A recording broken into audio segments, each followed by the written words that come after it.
That final time we'll speak with Sam Amick in 2022 as we just get older and older and older towards a inevitable ending, but not today.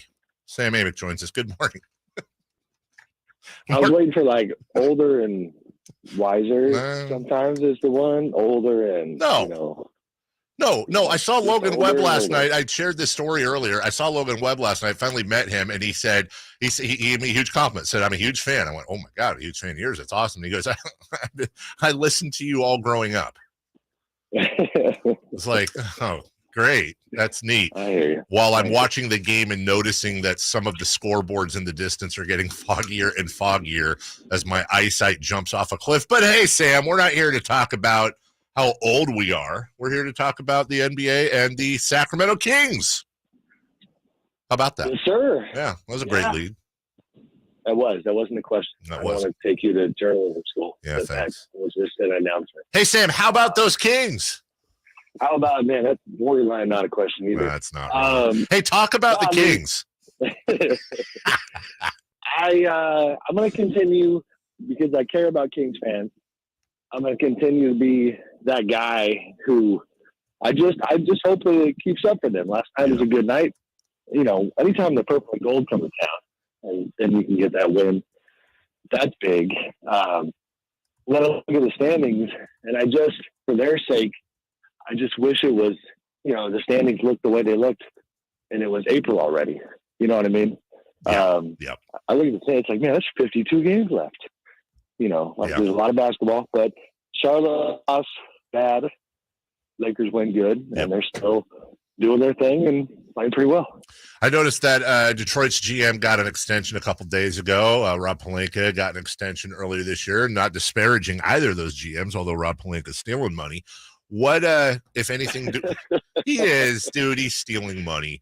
But I want to know, buddy. In my opinion, I've been doing that for 20 years. What do we know, if anything, on because you hear rumors. I heard, I read one of our esteemed colleagues, Mark Stein, who I love dearly, had said that a contract extension is imminent. I don't want to misquote him. Sometime probably after the holidays. I'm not necessarily hearing that from the team, or are you hearing anything on that? There's been like this informal expectation that would happen. Yeah, informal. Yes. Yeah, and I'm with you. There's also been, I guess, and occasionally we get in the weeds when it comes to the media side of things. Like just being candid, there's been chatter coming from somewhere, I don't know where, that it was like, oh, it's kind of a handshake deal. It's basically done. And then people that definitely know, people that I trust, saying, and I'm not alone. You and I have talked about this. Other reporters have looked into it, where it's like, no, that's not the case. No. I think I'm in the camp of, no, it's not. There's nothing done until people are saying, that it's done, and it doesn't make any sense. Like, oh, we're going to do something and then not announce it until 2 months later. Now, like the Lakers thing, for example, they did not announce at all. Now, if you make a choice to do that, that's different. But again, people who would love for Monte McNair to have an extension are adamant that that is just not the case. It's interesting, and I don't want to get in. I don't want to put Vivek on the psychology couch, but I will. I find myself wondering between the George Karl thing, between the Vlade extension. I don't know. The only thing I can think of is that there's a little more. There's some reticence to jump the gun, and why not wait till the end of the season? The only thing I worry about, Sam, that's because I'm a Kings fan and I'm obviously a little off in the brain. The only thing I worry about is, God, you wait till the end of the season. Who knows what happens if what happens if Team XYZ comes a calling with a triple the money offer for Monty himself. I feel like they're taking a chance here. Yeah, I think they are too. I also, though, I'm torn on it because I hate to admit it. If I was in Vivek's shoes, we know specifically, I think we talked about it, that when he extended Vlade, I think in hindsight, there's some sense of, regret's a little strong, but an idea that, maybe it is just pure old fashioned regret, sure. But like the idea that he did it too early. And there is, I think it's fair to also say there has been a tendency in the Kings world to get way too excited too early. And then again, I was kind of kidding, but it's also the truth. If you fast forward to April and this team just doesn't find a way to keep it going, then as much fun for them as the early going has been, it is, like a glorified version of every year in the past. You know what I mean? Yeah. And I think, we'll see if that's a risk Vivek is allowed to take. I think on Monty's side, it would send a message that independent of the standings, you clearly are not sure yet if this group is a good group that I mostly put together, and is one that has put your franchise in the right direction. I think those are the questions that get asked around this situation, but certainly a little unorthodox that a GM is in a lame duck year when they're doing pretty well.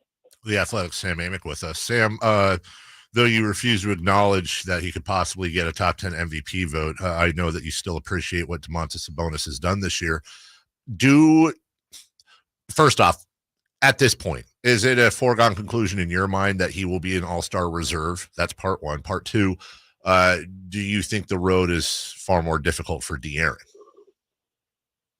That's a hard one. I have not done the musical chairs exercise to see where they fall.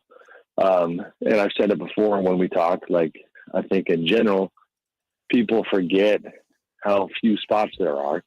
So yes, I think in terms of hype and conversation, it has shifted from De'Aaron to Domantas. But it was, the hype train was pretty legit for De'Aaron early on. So from a voting standpoint, these guys aren't going to get voted in. Right. So how do the coaches see it? Sabonis is for sure, I think, like a coach's dream in terms of just all the boxes he checks.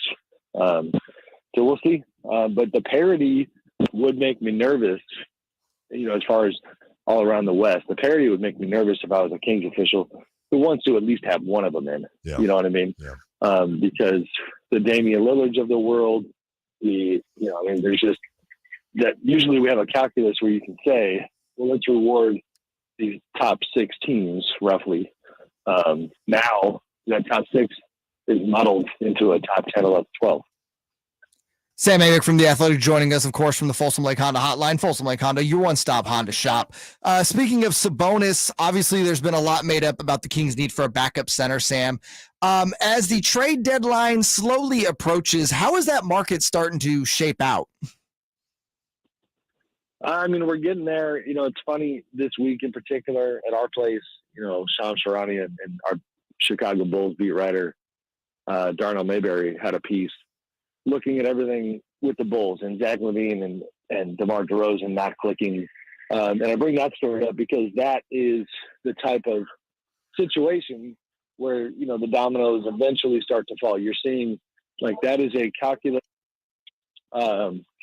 calculated choice from people close to it to kind of share with the world what's happening with their team, because it's basically broadcasting like, we might break this thing up. And that is what, has, like, as far as the market goes, that's the kind of stuff that, where you're on standby until those situations evolve, because now teams that might want to go after a guy like Zach LaVine, players like that, are going to see what they can do.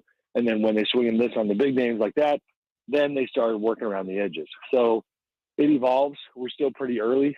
That's just an anecdotal example of one higher profile situation, but I still think we have a ways to go. We make a big deal out of the December 15th date where, a lot of the contracts become tradable and a lot of scenarios are now in play, but we obviously haven't seen the fireworks just yet.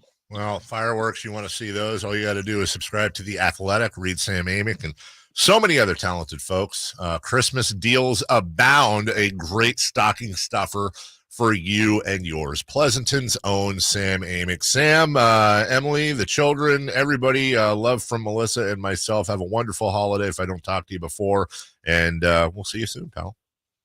Same to you and yours, guys. Appreciate you. Talk to you. Take care. That is Sam Amick. We will take a break. When we come back,